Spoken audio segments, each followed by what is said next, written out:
Hi guys, like I said, I am in my bold era, and right now I am driving into work, and it's a good hour commute. So let's see how long this will last. Okay, so I'm gonna do I've considered doing an online church, every Sunday I give a sermon or something. And here's the idea behind this religion or this church, because you guys, I don't want a church erected in my name. I don't want to be the one people come to church for. I want them to come for themselves, right? So no matter who is the one leading the church, if this person is not there to learn to better themselves, it doesn't matter. So my goal is to get people who want to be there. If you don't want to be there, don't come. Excuse me. Okay. So get ready. Here are my two, I'd love your thoughts. Here are my two taglines. Okay. The first one, be your own goddamn religion, or I am my own religion. And the second one is, be your own damn fairy godmother. Because whether it's an imaginary thing we're working towards or a person we're trying to please, it is up to us. What are we waiting for? If you're we're waiting for permission to do what though? To live the life that God wanted you to live? And you guys, I'm not talking about the life that is eat, drink, and be merry. No, the life I'm talking about is the one that makes you feel pride, the one that makes you feel joy, the one that makes you want to live more life and share that with other people, what you've learned. And that's done by living in the moment and not in the moment of fear of what's gonna happen. How often have you sinned? Okay. And you felt guilty after, right? And you know what? It's not the sin that eats you up. It's the guilt. It's the guilt. Just like the food, when you eat the food on a diet that you're not supposed to, it's not the food making you gain weight. It is the guilt. It is the stress. That's what eats you up. It's not making a mistake, as long as you learn from that mistake or realize that mistake served a purpose. There's not one way to live life, and we don't all have to agree on the same things. We do need to agree on that there's a better way to live life. We do need to agree on that we all need to be a little kinder to each other. These are obviouses, right? I mean, who were your parents? Maybe you didn't have parents, but I know my parents taught me kindness is everything. They taught me to serve, So no matter how little I thought I had, there was always others with less, and there will always be somebody with more. And that's not just in the material department, in the looks department, in the, the smarts department. Somebody somewhere is always going to have a little bit more than you in one area or one facet. And that's okay, but we shouldn't live in fear in the way we live our life. We should live in fear that we're not living our life because we're choosing to stick to certain parameters that we believe this is all that brings happiness. Okay, should I tell my stories? Okay, story time, because I have chosen to lead with vulnerability. So when I lead with my own stories, my own weaknesses, my own faults, my own demons, I feel like it gives y'all a sense of, oh my gosh, okay, I guess everybody experiences the same human natures. Okay, so I grew up Mormon. I'm 45.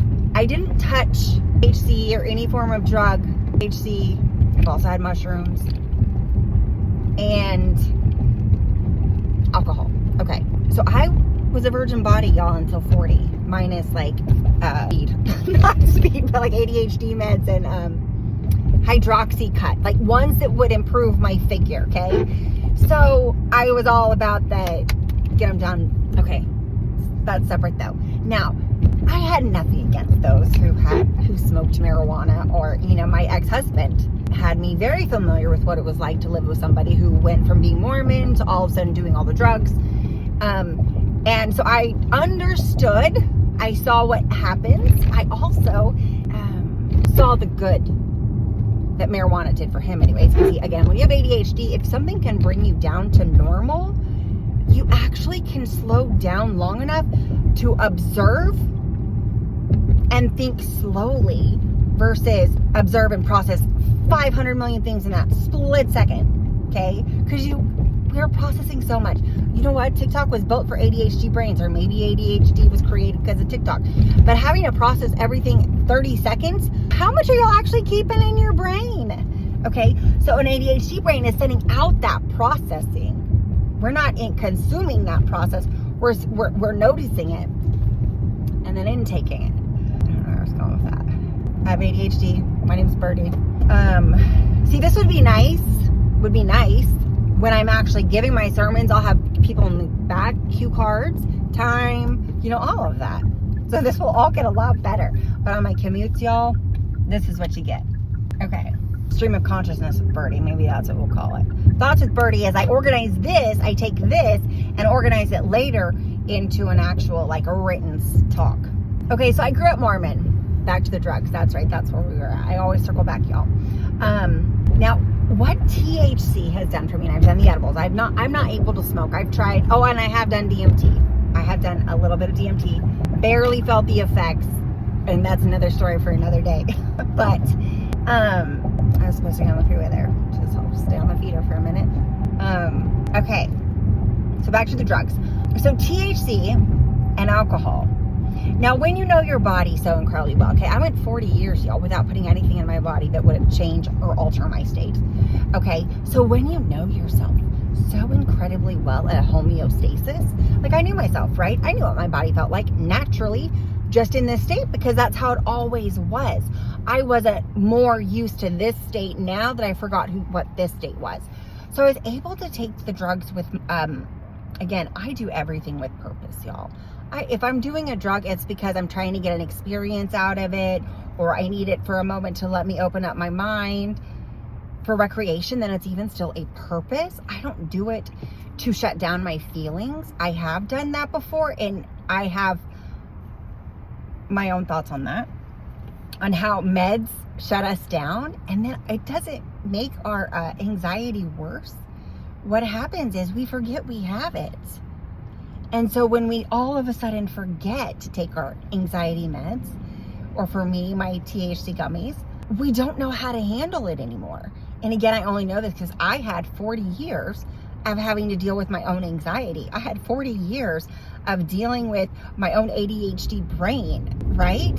So when you know yourself at that level, so intimately, so personally, that anything you put into your body, you notice it right away. You can feel it almost as though it was happening. Like I could feel like I could describe or explain as I feel the buzz hitting. Like I can feel it physiologically as it is happening. And that's part of the fun. I'm like, oh, it's an experiment.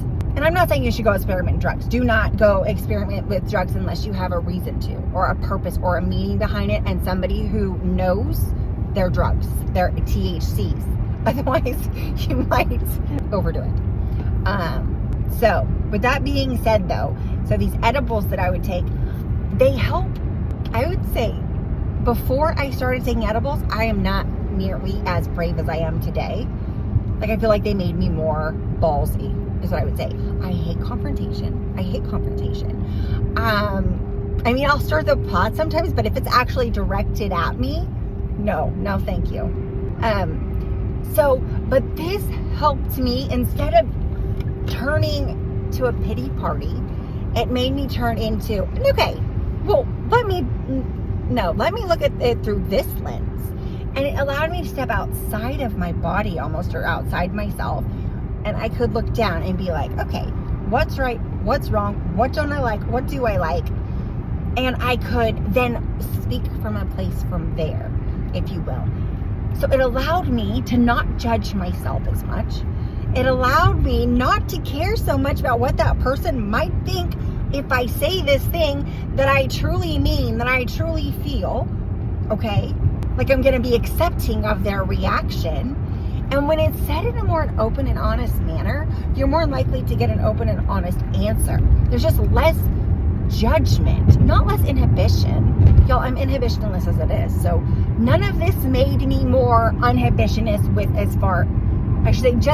it made me feel like I could be more of myself in front of everybody and not just the reserved few, if you will. So, but sometimes we can get lost in that and we're shutting down feelings. I don't think you should ever shut down feelings because they come back tenfold. And that's where you start to feel like you're going crazy. Okay, I wanted to also talk about energy today as far as like toddlers and then throwing tantrums. Okay, something with ADHD, anytime I start filtering through my brain to figure out or talk about something, I have to go from here today, and then I go back and I think through all those different instances and I start applying it to, how did this relate to my oldest? How did it relate to my other daughter? How did it relate to, I start relating and seeing where all the patterns lie. And so with energy, if you notice, the bigger the tantrum, the deeper they feel.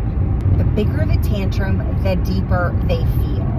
And the more quiet they are, the deeper they feel.